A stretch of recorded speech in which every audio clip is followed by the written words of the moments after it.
Block 1. The summer solstice celebration always filled me with dread, while others in our pack saw it as the pinnacle of joy. For me, it was the night I had to be most careful, most vigilant in my deception. Tonight would mark 8 years since I began limping. 8 years of safety bought with a simple falsehood. The scent of pine smoke and roasting meat drifted through my open window, carried on the warm evening breeze that rustled the cream-colored curtains. Outside, laughter and music had already begun, the sounds of celebration rising from the clearing where our pack gathered. My fingers trembled slightly as I braided my pale blonde hair, twisting it into a simple crown that would keep it from my face. Simple, unassuming. That was how I needed to appear. "Eleanor," my mother's voice called from downstairs. "They're waiting. You know what happens if you're late." I did know. The Alpha's council didn't tolerate tardiness at mandatory gatherings, especially not the solstice, when unmated females were expected to dance for potential mates. My stomach nodded at the thought. On my dresser sat my grandmother's silver pendant, a crescent moon cradling a small amber stone. She had pressed it into my palm the day before she died, her fingers cold, but her eyes fierce with purpose. "Your strength isn't in your claws or your teeth, Eleanor," she had whispered. "It's in here." She had tapped my temple, and here. Her weathered finger had rested over my heart. "Remember that when the time comes." I clutched the pendant now, drawing strength from it as I had countless times before. Then I carefully tucked it beneath my dress, a simple blue garment that hung loosely on my frame, deliberately chosen to hide any curves that might attract attention. With practiced precision, I shifted my weight to my right leg and began the uneven gait that had become second nature. Left foot down normally, right foot dragging slightly, a barely perceptible wince crossing my features with each step. The lie lived in my muscles now, so deeply ingrained I sometimes caught myself limping even when alone. Downstairs, my mother waited by the door, her expression a mixture of concern and resignation. At 38, she still possessed the beauty that had once made her the pack's most sought-after female. Now, widowed for 10 years, she carried herself with a quiet dignity that I admired more than she knew. "You can't hide forever," she said softly, adjusting my dress collar. "Sooner or later, someone will see through it." I swallowed hard. "I just need more time." Her eyes, the same pale blue as mine, searched my face. "Time for what, Eleanor? To watch everyone else build their lives while yours stand still?" I had no answer for her. How could I explain that the thought of being claimed, of belonging to someone simply because biology dictated it, filled me with a terror so profound it stole my breath? How the rumors of the Alpha King's cruelty toward his mate had only strengthened my resolve never to risk such a fate. Outside, the drums began, their rhythmic pounding matching my quickening heartbeat. Mother sighed and opened the door. Together, we stepped into the gathering twilight, the first stars appearing in the deepening blue above. The clearing was transformed, lanterns hung from tree branches, casting golden light over wooden tables laden with food. Pack members moved about, greeting one another, the hierarchy evident in every interaction. Young, unmated males stood in clusters, eyes darting toward the females who would soon dance. The council members sat on elevated chairs, backs straight, faces impassive as they surveyed the gathering. And there, in the center of it all, was a throne I had never seen before, ornately carved from a single massive trunk, inlaid with silver that caught the firelight. It stood empty, ominous in its waiting. "He's here," someone whispered nearby, the words sending a ripple of tension through the crowd. "The Alpha King has returned." My blood turned to ice. Alexander Blackthorn, Alpha King of the Northern Territories, had been away for years, expanding his domain through both conquest and alliance. His pack, our pack, had been left under the care of his beta, Vincent, a stern but fair leader. But the rumors of Alexander's brutality, his cold calculation, had grown with each passing season, and now he had returned on the night of the solstice dance. "Eleanor, stay close," my mother murmured, her fingers closing around my wrist as the crowd parted. He entered the clearing like a storm front, tall, broad-shouldered, with a presence that commanded every eye. His hair was dark as midnight, contrasting sharply with eyes the color of amber in sunlight. He moved with the fluid grace of an apex predator, each step deliberate. powerful. The scars visible on his forearms and the side of his neck told stories of battles won, challenges met. I lowered my gaze immediately, heart hammering against my ribs. Around us, pack members bowed their heads in deference. My mother tugged gently at my arm, and I dipped into an awkward curtsy. Careful to maintain my uneven stance, Alexander took his seat on the throne, one hand resting casually on the carved armrest, the other holding a goblet of deep red wine. His gaze swept over the gathering, lingering here and there as if assessing each member's worth in a single glance. "Let the solstice begin," he commanded, his voice deep and resonant, carrying effortlessly across the clearing. The traditional feast came first, a blessing from the pack elders, followed by a meal that, despite my anxiety, smelled delicious. I sat beside my mother at one of the lower tables, keeping to myself, responding with polite smiles and minimal words when addressed. I ate little, my appetite diminished by the weight of Alexander's presence. As the meal concluded, the drums intensified. Young females rose from their seats, moving toward the center of the clearing where a circle had formed. My mother squeezed my hand beneath the table. "When they call for all unmated females, just stay seated," she whispered. "I'll say you're having a bad night with your leg." I nodded gratefully, relief washing through me. It was the same excuse we used every year, and it had worked thus far. The pack's healer had examined me when I first began limping, finding nothing physically wrong but accepting my claims of mysterious pain. Over time, people simply accepted my condition as unchangeable. The initial dances began, traditional pack movements that told the story of our history, our connection to the moon, the sacred bond between mates. I watched, mesmerized despite myself by the grace of the dancers, the way the firelight played across their faces. Then came the moment I dreaded. Vincent rose from his seat beside Alexander and raised his hands for silence. "As is our tradition, we call upon all unmated females to present themselves in the dance of offering," he announced, his eyes scanning the tables. One by one, young women rose and stepped forward, their movements shy or bold according to their natures. I kept my head down, focusing on the wooden grain of the table, feeling my mother's hand protectively covering mine. The silence that fell was so sudden, so complete, that I could hear the crackling of the bonfire. Slowly, I raised my head. Alexander Blackthorne had risen from his throne and was staring directly at me. His amber eyes narrowed, his head tilted slightly as if confronted with a puzzle. "You?" he said, pointing one finger in my direction. "The blonde one with the limp. Why do you not join the dance?" All eyes turned to me. My throat closed. Panic flooding my system, my mother answered for me. "My daughter's leg, Alpha. It pains her greatly. She cannot dance." Alexander's gaze didn't waver from mine. "Strange," he said softly, though his voice carried in the silence. "I've heard of this mysterious ailment that has plagued her for... How long has it been now?" 8 years, Alpha," Vincent supplied.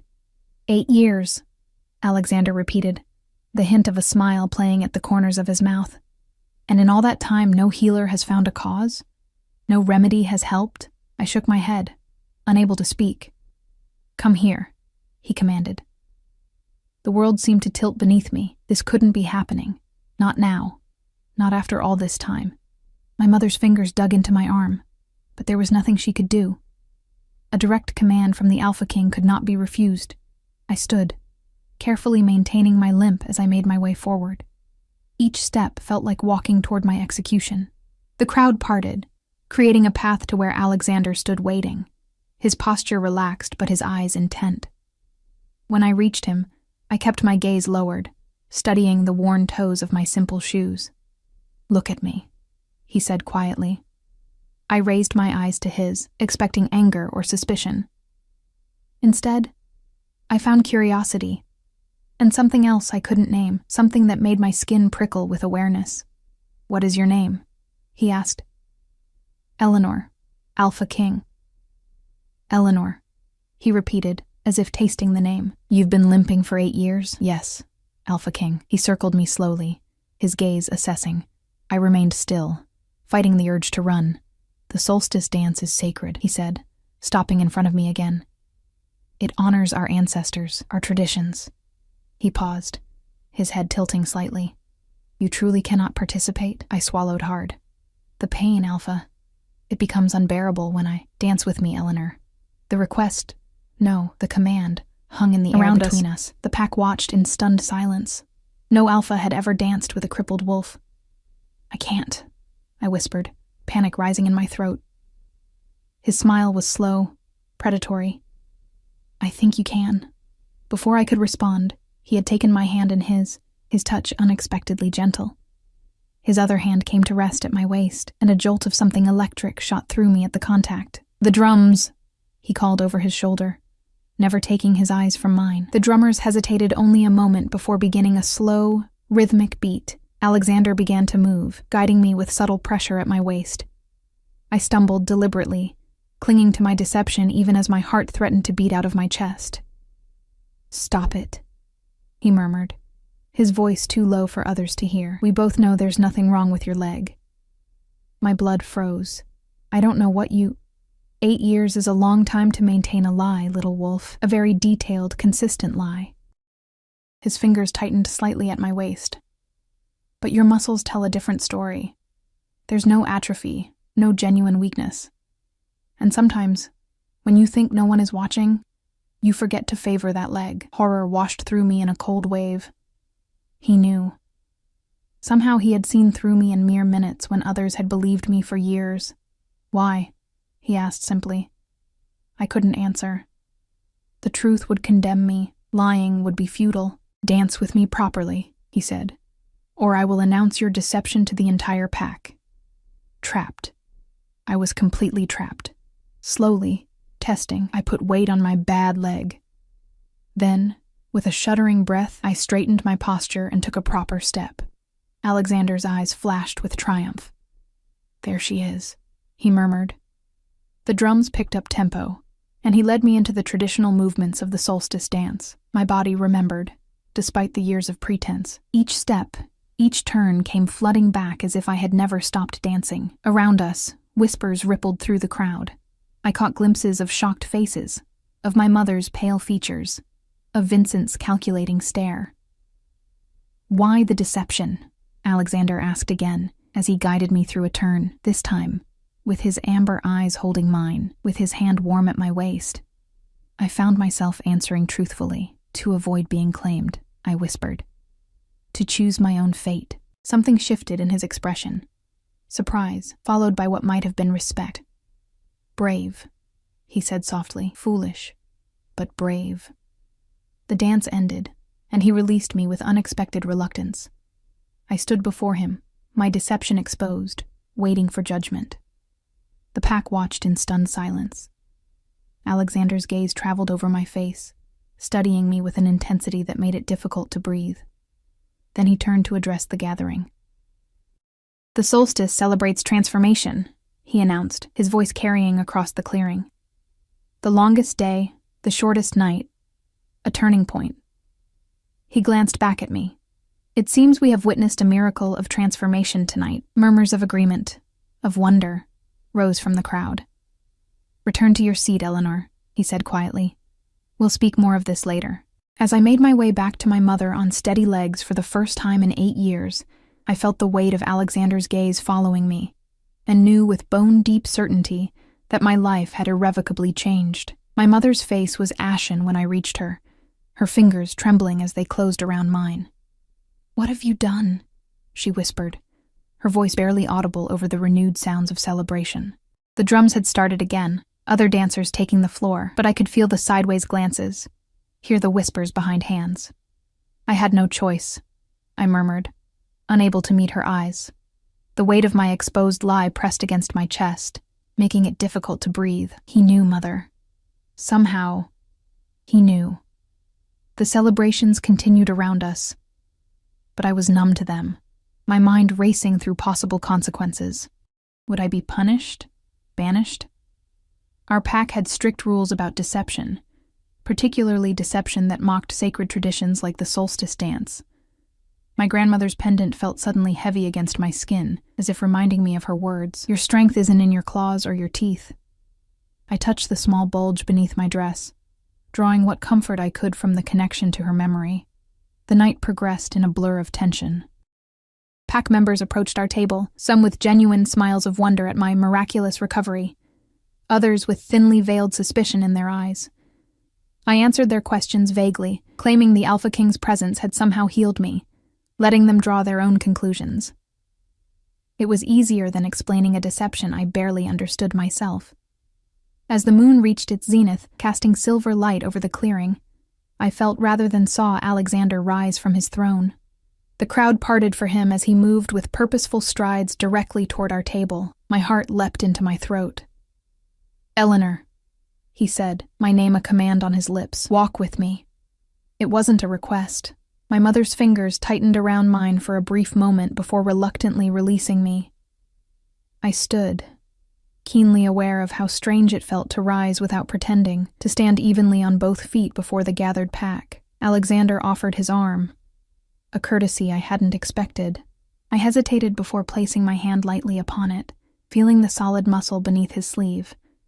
He led me away from the clearing, into the edge of the forest, where the sounds of celebration dimmed and the silver moonlight filtered through the canopy of leaves above. We walked in silence for several minutes, following a narrow path that wound between ancient trees. The night air was cooler here, carrying the scent of wild roses and damp earth. Finally, he stopped in a small clearing, turning to face me with unreadable eyes. 8 years, he said simply. "Explain." I took a deep breath, squaring my shoulders. If this was to be my judgment, I would face it with dignity. "When I turned 18, I watched what happened to my friend Sophia," I began, the memories flooding back with painful clarity. She was claimed by Gregory within hours of her birthday celebration. She had no choice, no say. He was cruel to her. Everyone knew it, but no one stopped it. My hands clenched into fists at my sides. 3 months later, she disappeared. They say she ran away, but I know. I stopped, suddenly aware I was criticizing pack justice to the Alpha King himself. "Continue," he said, his voice surprisingly gentle. "I decided I wouldn't let that happen to me," I whispered. "I couldn't fight the laws of our kind, couldn't challenge traditions that have existed for centuries. But I could make myself undesirable, damaged goods." The words tasted bitter on my tongue. No wolf wants a mate who can't run alongside them, who can't dance at gatherings, who might bear cubs with the same affliction. Alexander was silent for a long moment, his amber eyes reflecting the moonlight as they studied my face. "And it worked," he finally said, something like reluctant admiration in his tone. "Until tonight," I added softly. He moved closer, close enough that I could feel the heat radiating from his body. "Do you know what I see when I look at you, Eleanor?" I shook my head, unable to speak with him so near. "I see intelligence, determination, survival instinct." His voice dropped lower. "Do you know how rare those qualities are? How valuable?"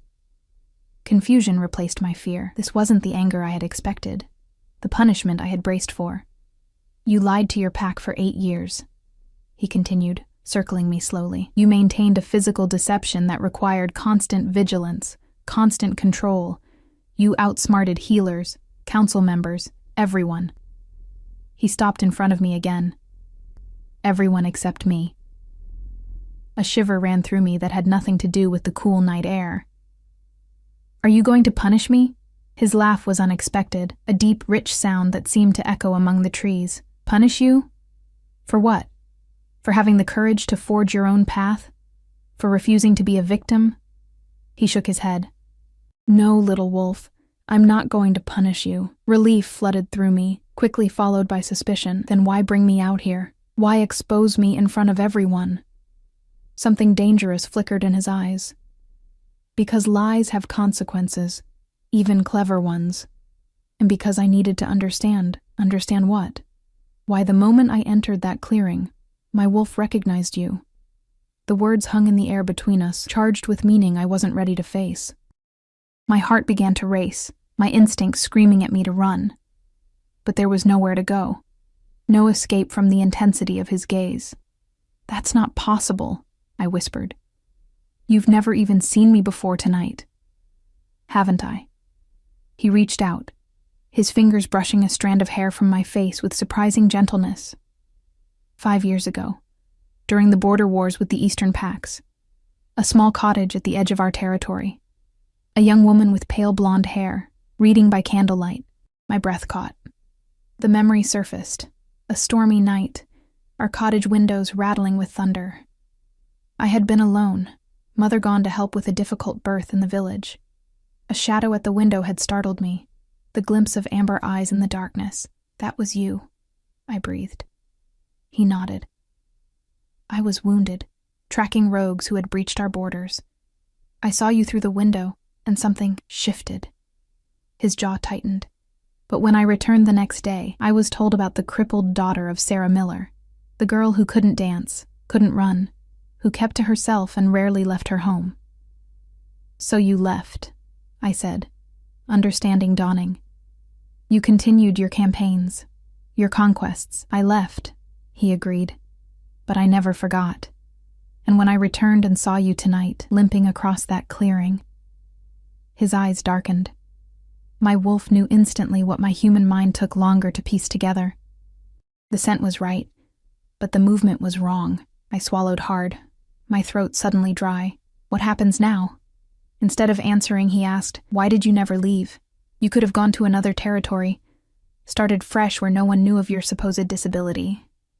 The question caught me off guard. My mother, I said simply. After my father died, she had no one else, and she's given up so much for me already. Something softened in his expression. Loyalty. Another rare quality. He stepped closer, and I forced myself not to retreat. He was close enough now that I could see the flecks of gold in his amber eyes, could smell the scent of him, pine and smoke and something wild. Dance with me, he said suddenly.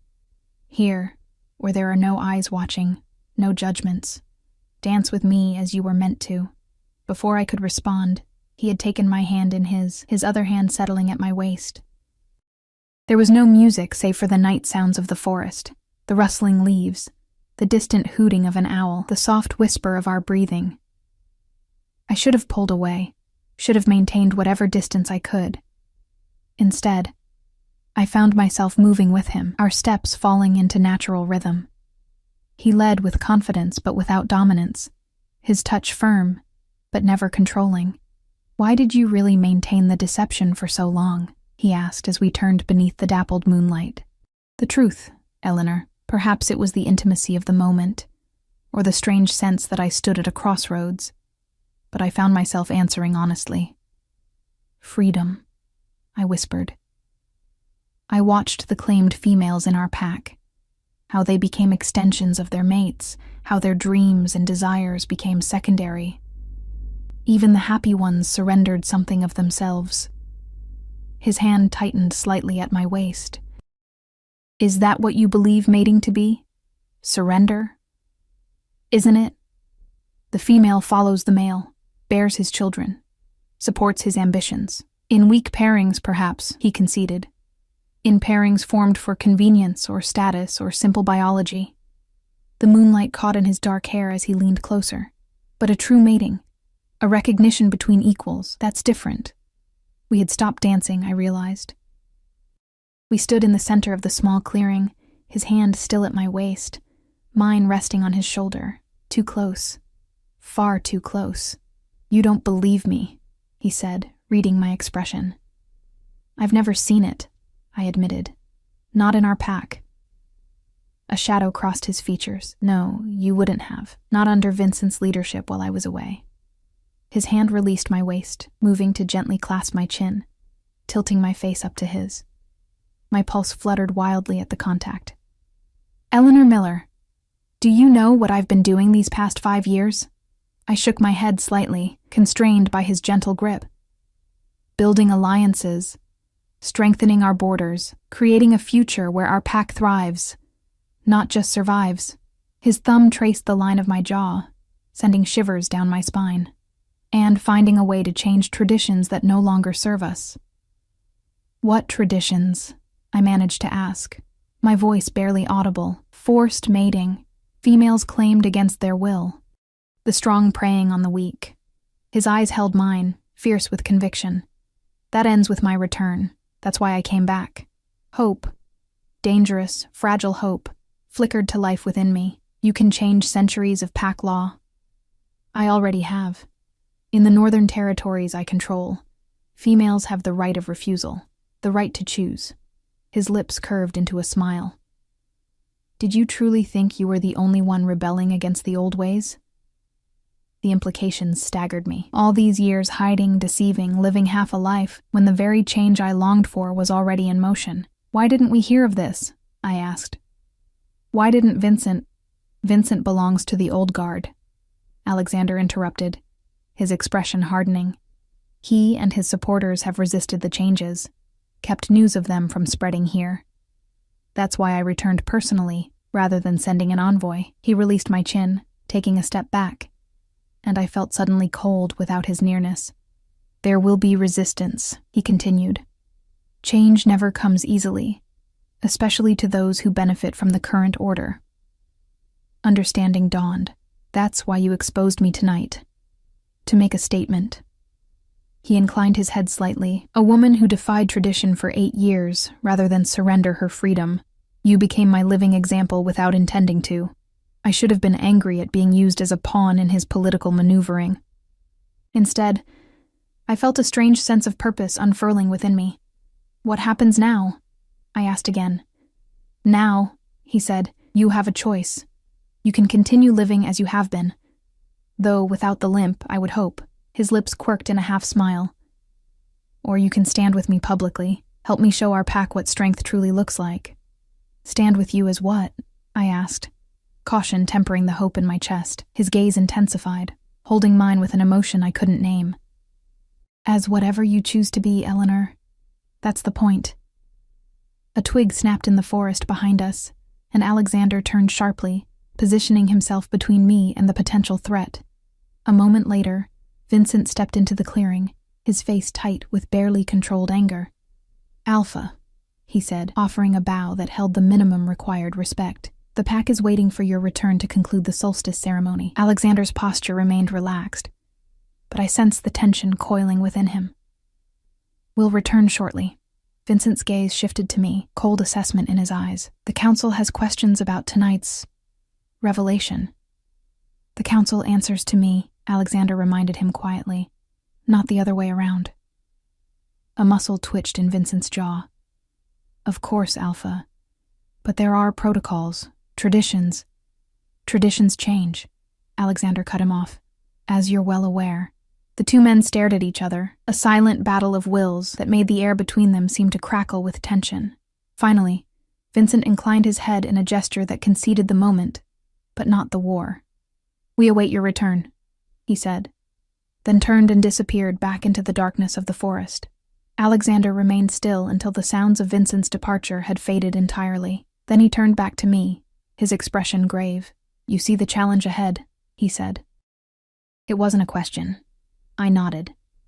He won't be the only one resistant to change. No, Alexander agreed. He won't. He held out his hand to me, palm up. An invitation, not a command. Are you ready to return? I looked at his outstretched hand, understanding all it represented. For 8 years I had hidden in the shadows, protected by my deception. Stepping into the light beside Alexander meant facing the judgment of the pack, the anger of those like Vincent, the uncertainty of a future in flux. But it also meant freedom, not just for me, but potentially for every female in our pack. I placed my hand in his, my grandmother's words echoing in my mind. Your strength isn't in your claws or your teeth, Eleanor. It's in here and here. I'm ready, I said, and was surprised to find it was true. As we walked back toward the celebration, Alexander's hand warm around mine, I felt the weight of my pendant against my skin. No longer a burden, but a reminder of who I was and what I could become. The path ahead would not be easy, but for the first time in 8 years, I was walking it without pretense.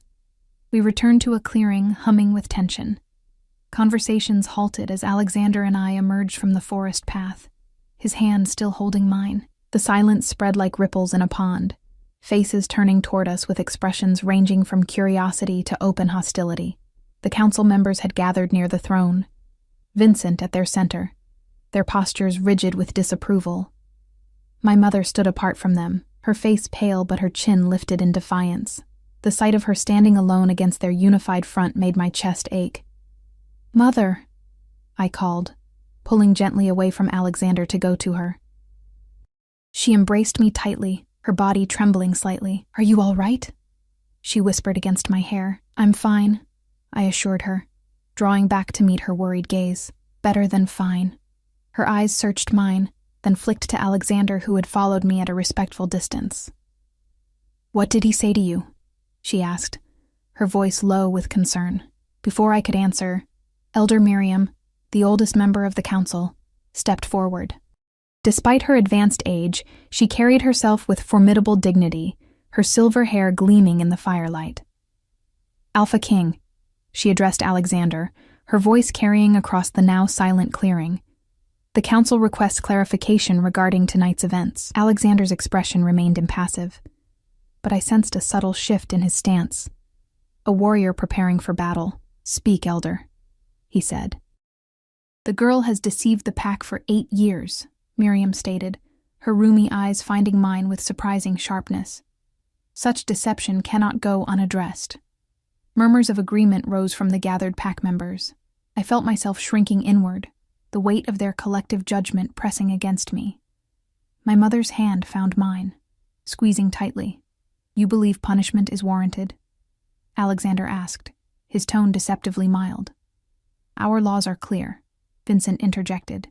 "Deception that mocks sacred traditions is punishable by—" "I know our laws," Alexander cut him off, his voice dropping to a dangerous register that silenced Vincent immediately.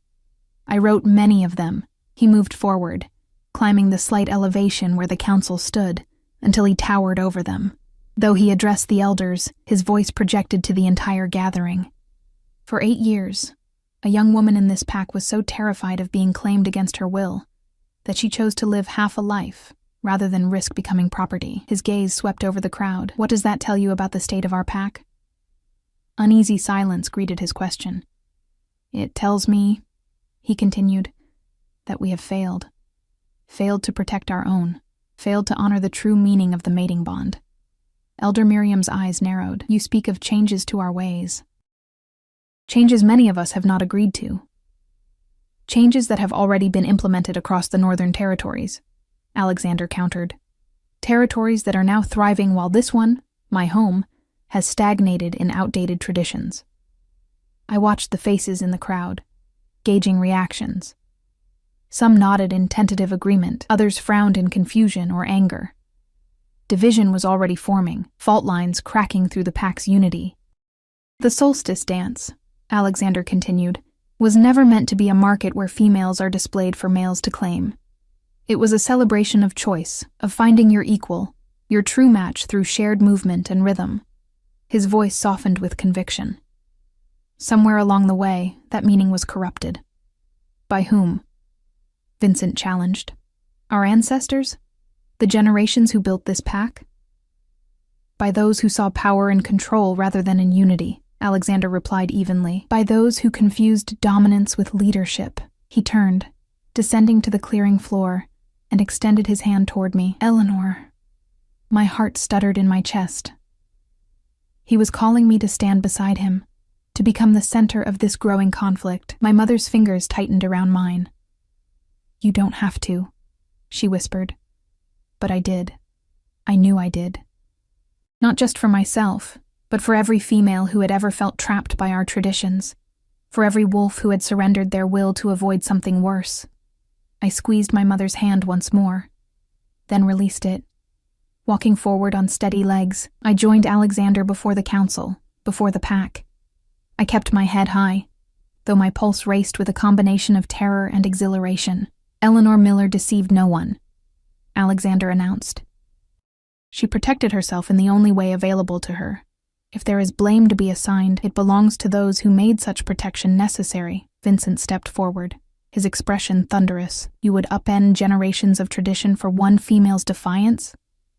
"I would upend traditions that harm rather than help," Alexander corrected. "And I would do it not for one female, but for all of our pack."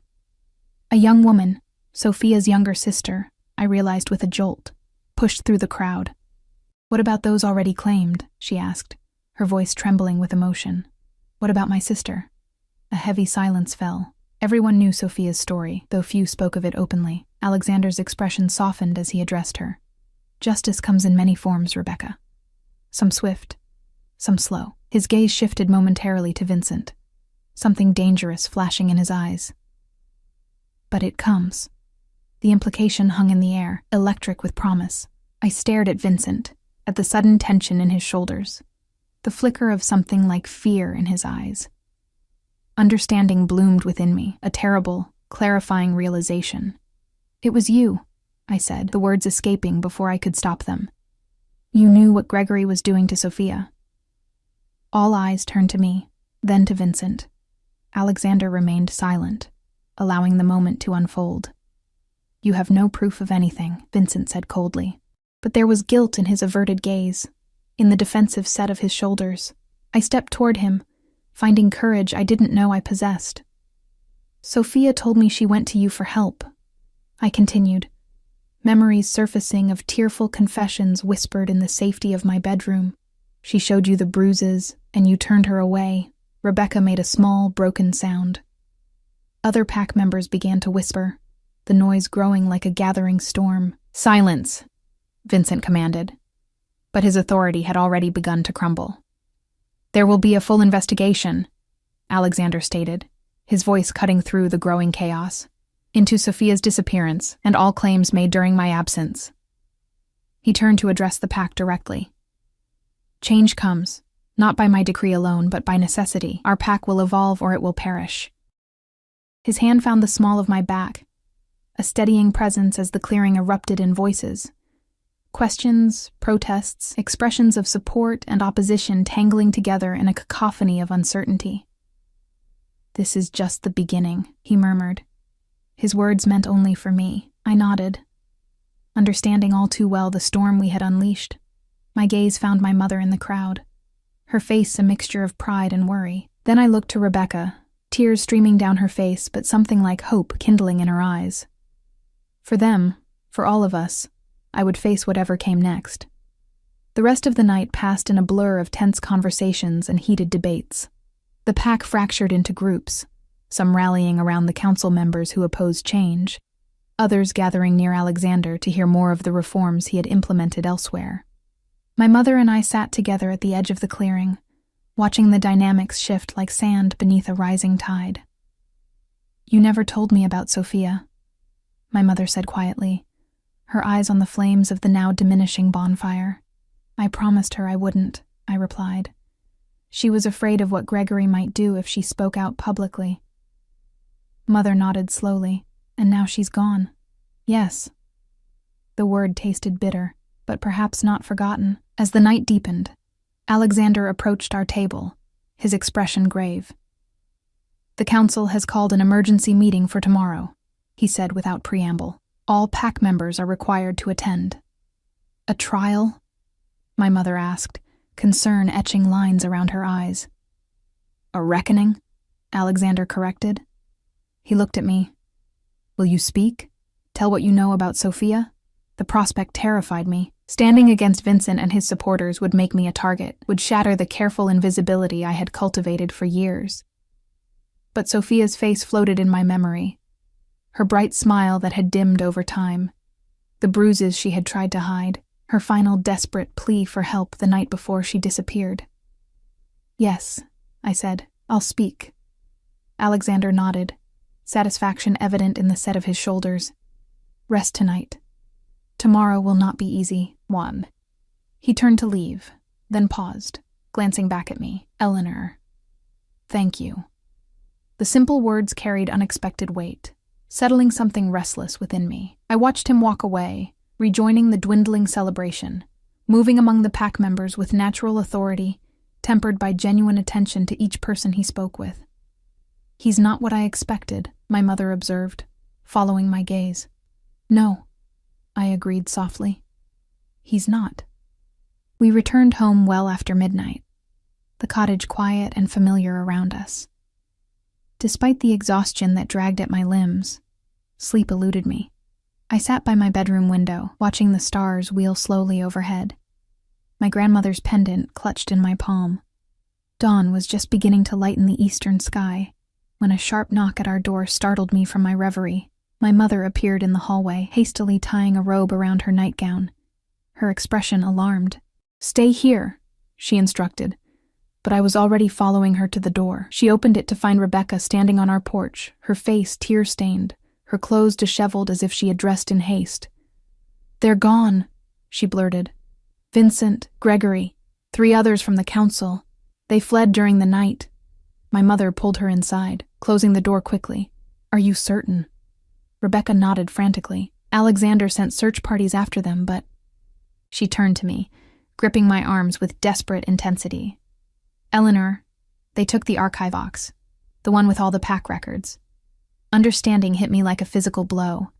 The archives contained everything: birth records, mating certificates, council decisions, territory maps. In the wrong hands, that information could be devastating. "We need to tell Alexander," I said, already moving toward the door. "He knows," Rebecca replied. "He's calling all pack members to the clearing now." That's why I came. My mother disappeared into her bedroom, returning moments later dressed for the day. I realized I was still wearing my nightgown and hurried to change, pulling on simple trousers and a tunic, pushing my feet into worn boots. My fingers fumbled with the clasp of my grandmother's pendant before finally securing it around my neck. Together, the 3 of us hurried through the awakening village toward the central clearing. The mood was tense, frightened faces emerging from homes, questions flying between neighbors as we all converged on the meeting place. Alexander stood at the center, his expression grim but controlled. Beside him was a woman I didn't recognize. Tall and lean, with short cropped dark hair and vigilant eyes that scanned the gathering continuously. "My second in command from the Northern Territory," Rebecca whispered in explanation. "Lydia. They say she's the finest tracker in 3 territories." When most of the pack had assembled, Alexander raised his hand for silence. The murmurs died immediately. "By now, you've heard that Vincent and several others have fled," he began without preamble. "What you may not know is that before leaving, they broke into the council chambers and stole pack records dating back generations." Gasps and exclamations of shock rippled through the crowd. "Search parties are already tracking them," Alexander continued. "But I believe their destination is the Eastern Territories, where they hope to find sanctuary with Alpha Donovan." I shivered at the name. Donovan's reputation for brutality exceeded even the rumors that had surrounded Alexander. The thought of Vincent allying with such a wolf was chilling. "What do they hope to gain?" someone called from the crowd. Alexander's expression darkened. "Control. Power. The records contain information they believe will allow them to challenge my leadership and maintain the old ways." His gaze swept across the gathered faces. "I won't lie to you. We face a threat unlike any in recent memory. If Donovan grants them sanctuary and supports their cause, we could be looking at conflict between territories." Fear tightened around my chest like a vice. Conflict meant war. War meant death. "What can we do?" My voice surprised me, rising clear and steady despite my fear. Alexander's eyes found mine, something like approval warming their amber depths. "Prepare, stand together, and most importantly, continue the work of reform even in the face of opposition." He gestured to Lydia, who stepped forward. "We need volunteers for additional search parties. Those with tracking skills, those who know the eastern borders." Several pack members moved forward immediately. Others hesitated, uncertainty evident in their postures. "This isn't just about records," Alexander said, addressing the hesitation directly. "This is about what kind of pack we choose to be, what future we build together." His words struck something deep within me. Without fully intending to, I found myself stepping forward. "I'll help." My mother made a small sound of distress behind me, but didn't try to stop me. Alexander's gaze met mine, questioning. "You're not a tracker, Eleanor." "No," I agreed, "but I know these woods better than most. I spent 8 years exploring them while everyone thought I was resting my leg at home." A ripple of surprised laughter moved through the crowd, breaking some of the tension. "And," I added more quietly, "I owe it to Sophia." Alexander studied me for a long moment, then nodded. "Report to Lydia for assignment." As the meeting dispersed into purposeful activity, volunteers forming search groups, others organizing supplies, Still others reinforcing the perimeter guards. I made my way to where Lydia stood consulting a rough map spread across a wooden table. "Eleanor, right?" she asked without looking up. "The one who faked a limp for 8 years?" "Yes," I answered, heat rising to my cheeks. Now she did look up, a glint of respect in her dark eyes. "Clever. Commitment to the long game." She tapped a section of the map. "You said you know these woods. How well?" "Every stream, every cave, every hidden path," I replied with quiet confidence. It wasn't an exaggeration. While others ran in their wolf forms, I had walked these forests in human form, memorizing details that runners might miss. "Good. You'll work with me." She rolled up the map with efficient movements. "We leave in an hour. Pack light, dress warm." As she strode away, barking orders to others in her group, I felt a presence at my back. Turning, I found Alexander standing close, his expression unreadable. "You don't have to do this," he said quietly. "No one would think less of you for staying." I met his gaze steadily. "I would think less of me." His lips curved in a small smile. "I thought you might say that." He reached out, his fingers barely brushing my arm, a touch so light it might have been imagined. "Be careful, Eleanor. Vincent is dangerous when cornered." The concern in his voice sent a flutter through my chest. "I will." He nodded once, then moved away to consult with another group. I watched him go, struck by the easy authority he carried, how different it was from Vincent's brittle command. My mother appeared at my side, pressing a small pack into my hands. "Food, water, an extra sweater," she explained, her eyes bright with unshed tears. "Eleanor, are you sure about this?" I covered her hands with mine. "I've been hiding for 8 years, Mother. It's time I stood up."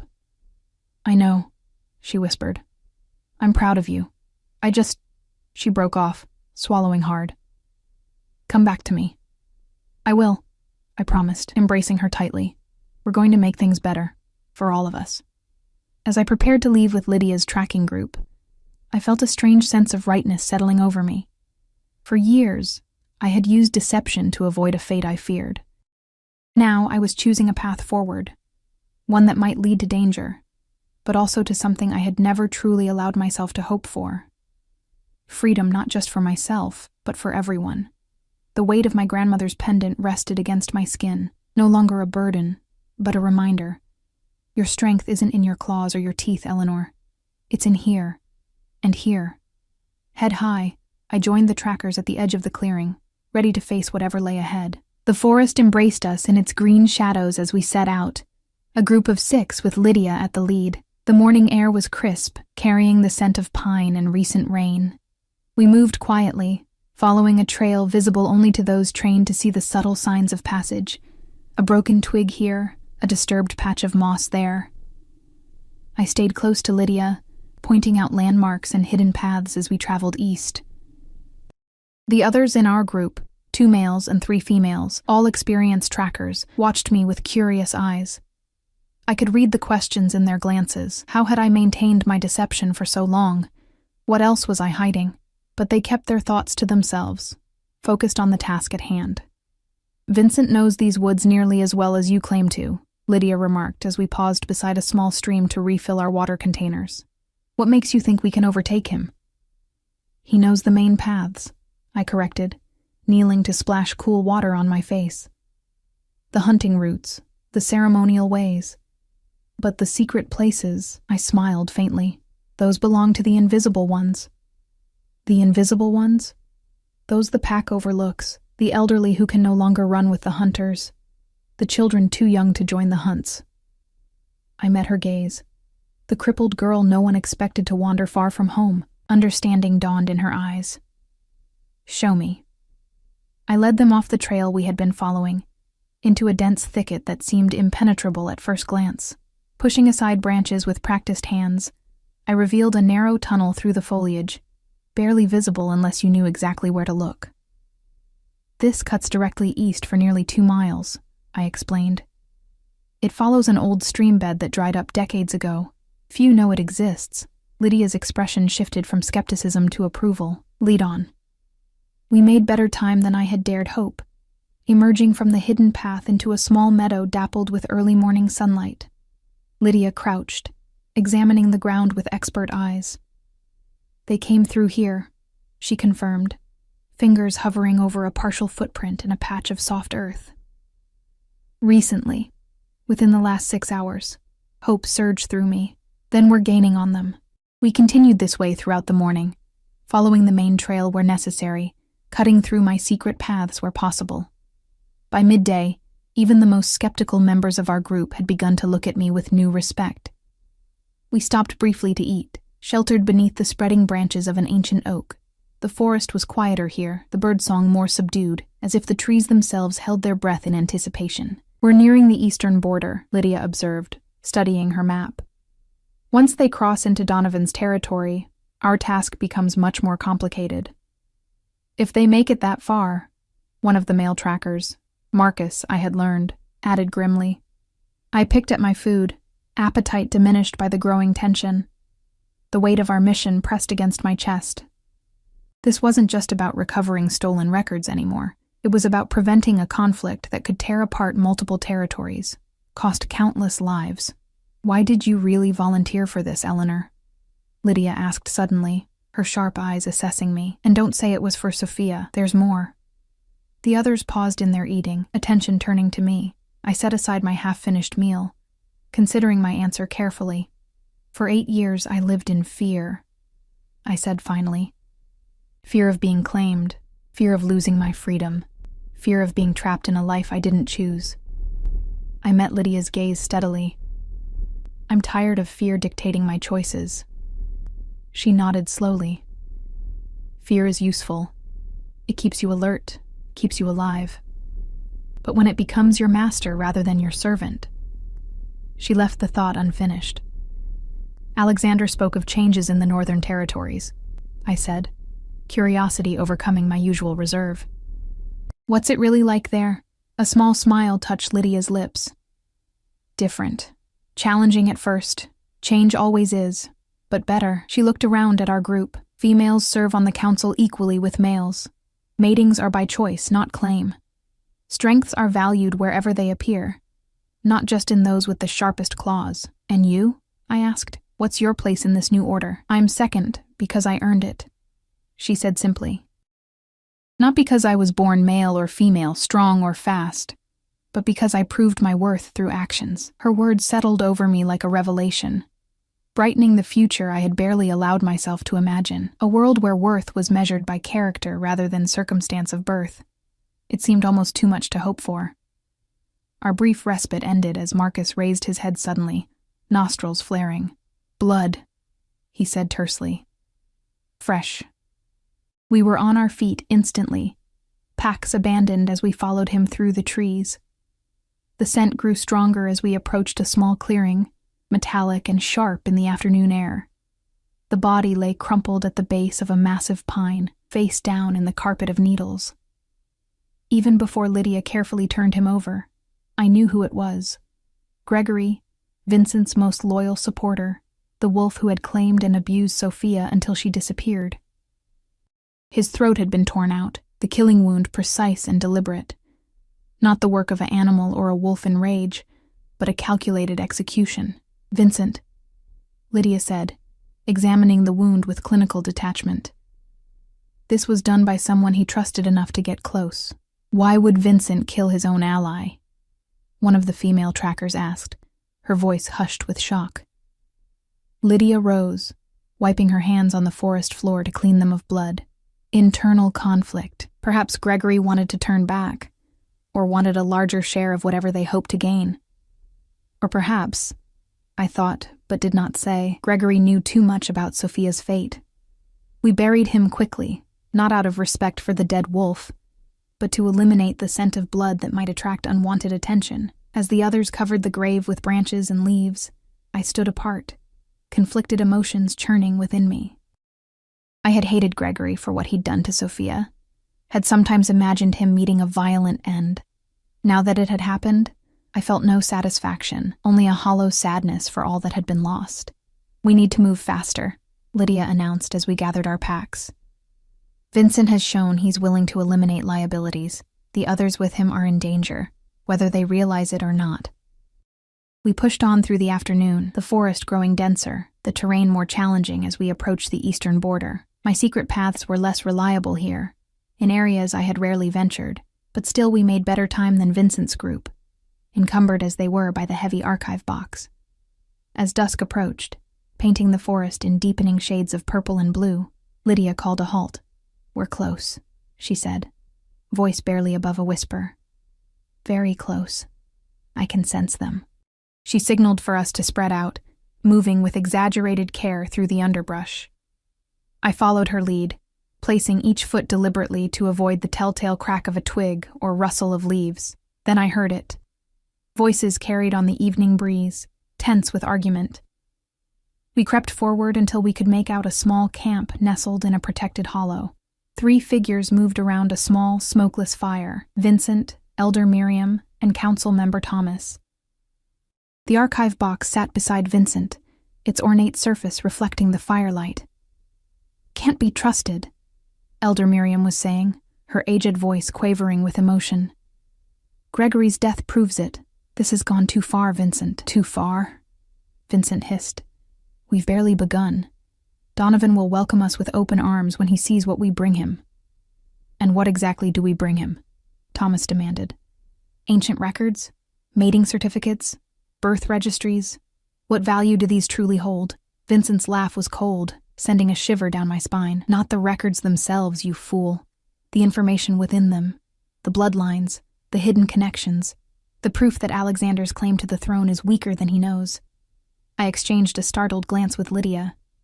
This was about more than opposing reform. Vincent was challenging Alexander's very right to rule. "Even if that were true," Miriam said, "war between territories will cost countless lives. Is your ambition worth such a price?" Vincent moved with frightening speed, seizing the elder by her throat. "My ambition, as you call it, is to preserve our way of life, to maintain the natural order that has kept our kind strong for generations." Lydia signaled to the others, a series of quick hand gestures that indicated we should surround the camp. As they slipped away into the gathering darkness, she leaned close to me. "Stay hidden," she whispered. "If things go wrong, run back to the pack. Tell Alexander what we've learned." Before I could protest, she was gone, melting into the shadows with practiced ease. I remained crouched behind a thick bush, heart pounding so loudly I feared Vincent would hear it. Minutes stretched like hours as I waited, straining to hear the conversation in the camp. Vincent had released Miriam, who sat rubbing her throat, eyes downcast. Thomas paced nervously, casting frequent glances into the darkening forest as if sensing the net closing around them. The attack, when it came, was swift and coordinated. Lydia and the others burst from the trees simultaneously, converging on the camp with practiced precision. Vincent reacted with astonishing speed, shoving Thomas toward the nearest attacker and grabbing for the archive box, but Lydia was faster. She intercepted him with a flying tackle that sent them both crashing into the fire, scattering embers across the forest floor. The others subdued Thomas easily, but Miriam used the distraction to seize the archive box and flee into the trees, directly toward my hiding place. I had seconds to decide. Let her pass and maintain my cover, or intercept her and risk facing the elderly but still dangerous wolf alone. My grandmother's pendant seemed to burn against my skin, reminding me of her words. My strength wasn't in my claws or teeth. It was in my mind, my heart. As Miriam approached, I stepped into her path. She skidded to a halt, the heavy box clutched to her chest, her eyes widening in recognition. "Eleanor," she gasped. "Child, let me pass. You don't understand what's at stake. Then help me understand," I said, keeping my voice calm despite the fear churning in my stomach. "Why betray the pack? Why risk war?" Her eyes darted past me, seeking escape. "Vincent believes Alexander's bloodline is tainted, that his mother's mating was never properly registered, making his claim to leadership invalid." "And you? What do you believe?" Conflict flashed across her weathered features. "I believe in our traditions, our ways, but not at the cost of blood." She shifted her grip on the box. "Vincent killed Gregory when he suggested returning. He'll kill us too, if he thinks we've lost our nerve." I held out my hands. "Then give me the box. Come back with us. Alexander will ensure your safety. She hesitated, clearly torn. Behind us, the sounds of struggle had quieted, replaced by Lydia's authoritative voice issuing commands. It's over, Elder Miriam, I said gently. Please. With a shuddering sigh, she surrendered the box to me. Its weight was surprising, the wood warm beneath my fingers. I hope you're right about him, she murmured. About Alexander. I am, I said with more confidence than I truly felt. Lydia appeared beside us, a small cut above her eye but otherwise unharmed. Vincent, I asked. Subdued, she replied grimly. Along with Thomas, no further casualties. Relief washed through me, leaving my knees weak. The box, I said, offering it to Lydia. Elder Miriam surrendered it willingly. Lydia's eyebrows rose slightly as she took the heavy container. Wise decision, she told Miriam, not unkindly. One Alexander will remember. We returned to the camp, where Vincent and Thomas knelt with their hands bound behind them. Vincent's face was a mask of hatred as he saw me standing beside Lydia, the archive box now safely in her possession. The cripple, he spat. I should have seen through your deception years ago. I met his gaze without flinching. Perhaps you were too busy maintaining your own. His eyes narrowed. You know nothing, girl. I know about Sophia, I said quietly. And I suspect Alexander will uncover the full truth once we return. Something like fear flickered across Vincent's features before he masked it with contempt. Alexander is a fool. He'll destroy everything our ancestors built with his progressive ideas. Or perhaps, Lydia countered, he'll build something better upon the foundation they left us. We made camp for the night, keeping careful watch over our prisoners. I volunteered for the first shift, sitting beside the small fire we had rekindled, the archive box at my feet. The others settled into restless sleep, exhausted by the day's events, but still alert to potential danger. As the moon rose above the trees, silvering the forest in ghostly light, I allowed myself to truly contemplate what would come next. The box would be returned. Vincent and his conspirators would face pack justice, but the deeper conflict, the struggle between tradition and change, would continue. And what of my place in this new world? For 8 years, I had defined myself by what I was avoiding, by the future I feared. Now that future had been derailed, replaced by possibilities I had never dared imagine. Movement at the edge of camp caught my attention. Lydia approached silently, settling beside me with her back against a tree trunk. You should be resting, I said. So should you. She studied me with those penetrating eyes. You did well today. The simple praise warmed me more than I had expected. I just did what needed to be done. Her gaze shifted to the moonlit forest. That's how it starts, you know. Leadership. Doing what needs to be done, even when it terrifies you. I glanced at her, startled by the implication. I'm not a leader. Aren't you? You led us through hidden paths today. You convinced an elder to surrender without bloodshed. She smiled faintly. And you stood before the entire pack last night, alongside Alexander, challenging centuries of tradition. That was different. I was just doing what needed to be done, she finished for me. We sat in comfortable silence for a time, the night sounds of the forest wrapping around us. Finally, I voiced the question that had been lingering in my mind since morning. What happens when we return, to Vincent and the others? Lydia's expression sobered. Justice. For their betrayal, for Gregory's death. She paused. For Sophia. If Vincent was involved in her disappearance, as you suspect. And to me? The question slipped out before I could stop it. She looked at me curiously. What do you think should happen to you? I considered this, fingers absently tracing the outline of my pendant beneath my tunic. For years, I've been focused on avoiding a future I feared.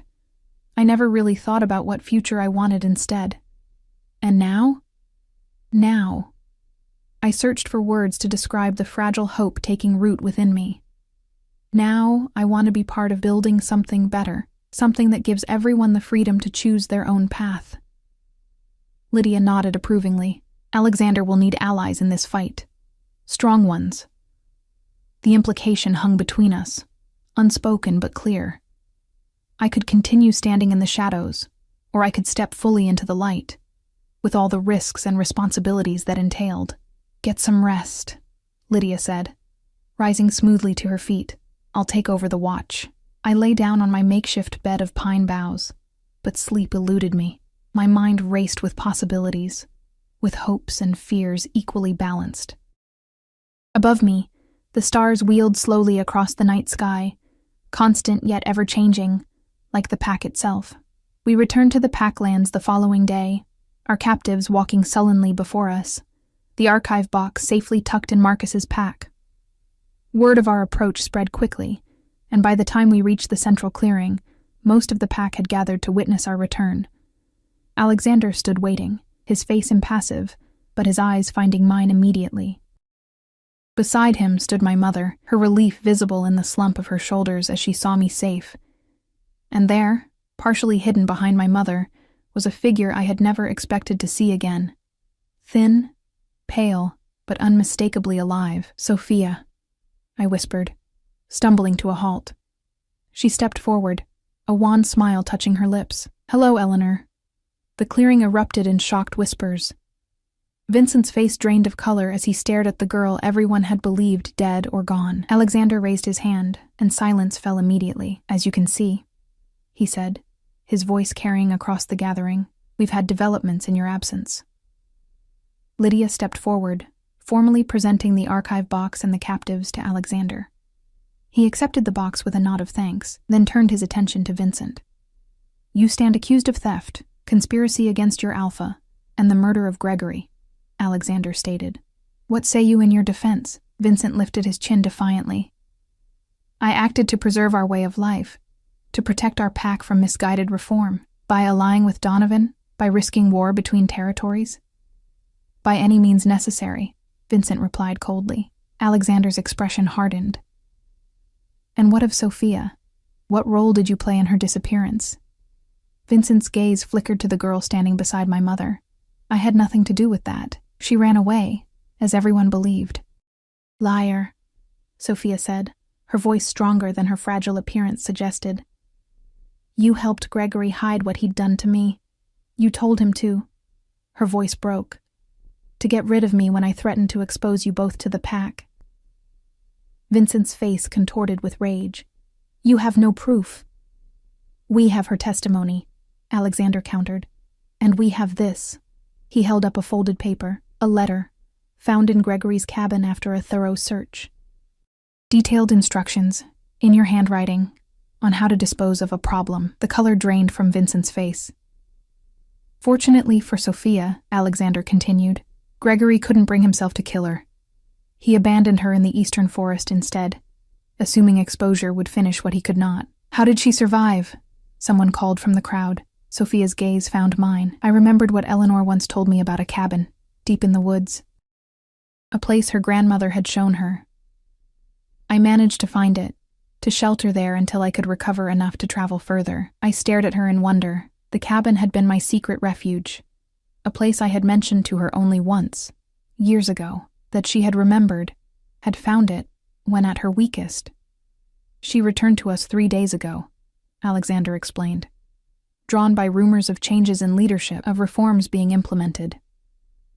His gaze swept over the gathered pack. Of a future where no female would suffer as she had. Vincent and his remaining conspirator were led away to be held until formal justice could be administered. Elder Miriam, in recognition of her cooperation and surrender, was placed under house arrest rather than confined with the others. As the pack dispersed, buzzing with the day's revelations, I made my way to Sophia. She embraced me fiercely, her frame thin but her grip surprisingly strong. "I knew you'd find a way," she whispered, "to change things, to make it better." I shook my head, tears threatening. "I just hid.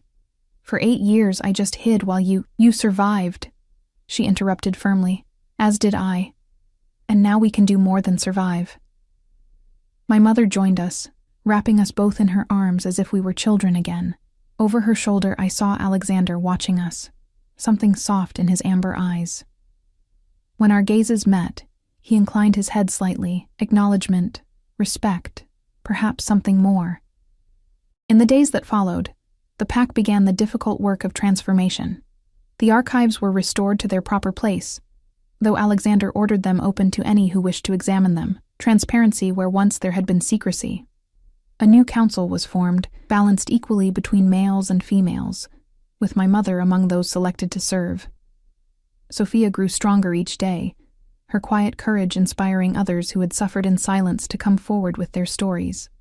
The old traditions were examined one by one, some preserved, others modified or discarded according to the will of the pack as a whole, rather than a select few.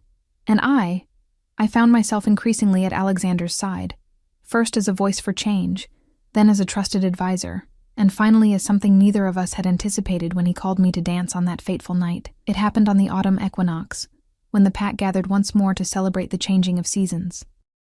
The clearing was decorated with golden leaves and late-blooming flowers, lanterns hanging from branches just as they had 3 months earlier. But this time, when the music began, I didn't hide. I stepped forward willingly, dancing with a freedom I had denied myself for 8 years. And when Alexander joined me, his hand finding mine with that same gentle touch I remembered, I didn't pull away. "You never asked," he said as we moved together beneath the harvest moon. "About the records Vincent stole. About my supposedly tainted bloodline." "It doesn't matter," I replied honestly. "Your worth isn't in your bloodline. It's in what you've built, what you continue to build." His smile was warm, reaching his amber eyes. "My thoughts, exactly." His hand tightened slightly around mine. "Eleanor, these past months, working together, I've come to—" "I know," I interrupted softly. "I feel it too."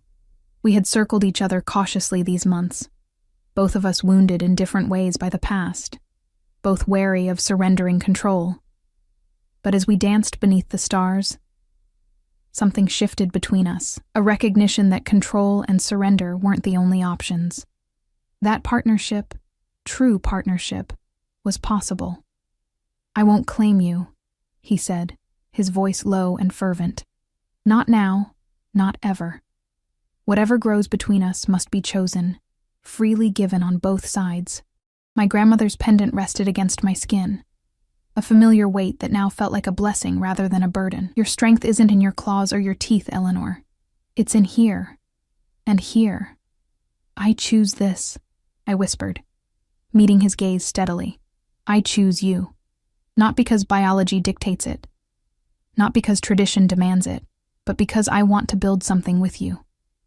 Something neither of us could create alone." His forehead touched mine, a gesture of intimacy more powerful than any claim could have been. Around us, the pack continued their celebration, the music flowing over us like water. But in that moment, there was only this, the choice made freely, the future opening before us full of possibility, no more pretending, no more hiding, just truth and strength, and the courage to step into the light.